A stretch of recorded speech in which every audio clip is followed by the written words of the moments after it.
Why have you chosen in your personal life to focus on Sub-Saharan Africa? I mean, you could have focused on, I don't know, Mexico. I had the incredible opportunity when I was 20 years old to move to Accra, Ghana.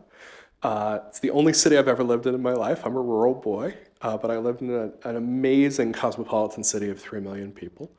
And my life was completely transformed by suddenly having my very small, rural, white, Western Massachusetts existence opened up to people who are living in very, very different ways in very, very different places. And when I came back to the United States, the questions that I got were so dumb. Give me an example. Weren't you afraid of being mauled by lions? Living in an apartment building in the downtown of a city of 3 million people. No, I was actually pretty afraid of the Giardia on the water, but I was not particularly afraid of lions, particularly since they're not native to West Africa. But people would ask you this question with a straight face. Wasn't it incredibly dangerous? No. This is a stable, peaceful country. It has been since 1957, when it's the first country to gain independence from European colonialism. But so what happened was moving to West Africa got me studying media. It got me working in the high-tech field to sort of think about whether the transformations that I was seeing in the US might transform West Africa. And I started a nonprofit that started doing work first in Ghana and then in 14 different countries on helping people get technology businesses off the ground. When I discovered that you could not get Americans to invest money in Sub-Saharan Africa, then I felt like I had to get on the media problem and had to start thinking about this question of why in the year 2000, when Ghana had a free and fair election in which the opposition party won, you may remember our election in 2000 didn't go so smooth here. My very dear friend, Kobe Kumson, who was Ghana's ambassador to the US, faxed Bill Clinton offering Ghanaian election observers to come into Florida to show them how it was done. That Ghanaian election, one of the most important elections on the African continent, an election that demonstrated that democracy was there to stay in Ghana, got almost no play in US media.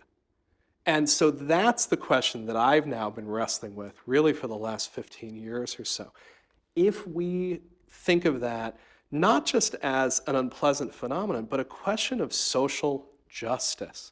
How do you get to a world where people are taking the ability for Sub-Saharan Africans to have economic and democratic progress and to take that seriously?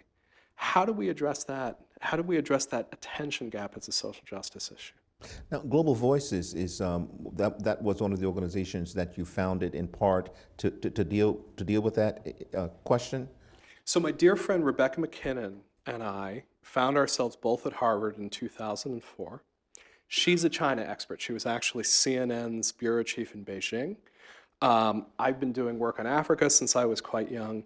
We both found ourselves looking at blogs from these countries.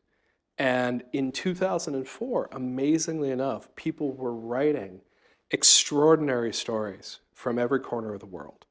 And no one was paying any attention. We thought if we could just aggregate these things, if we could just put them together in the same place, give it a bit more visibility, we could start changing the media in some of the ways that she and I had both thought about.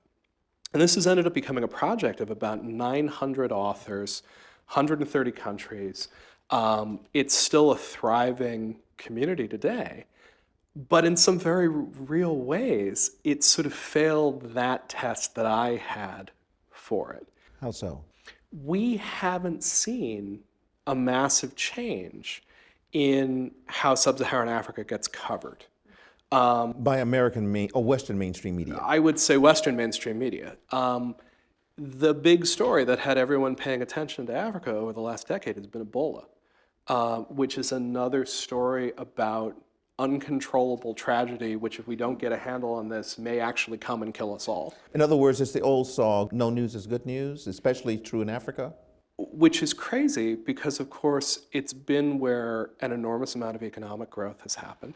Ghana, which was one of the least developed nations in the world when I was there in 1993, is now a medium development nation, Had you put your money in a basket of Ghanaian stocks, you would not be a freelance, anchor anymore. You would be a comfortably Now you retired tell man. me. This is a country that's had 10% economic growth year after year over the last several years.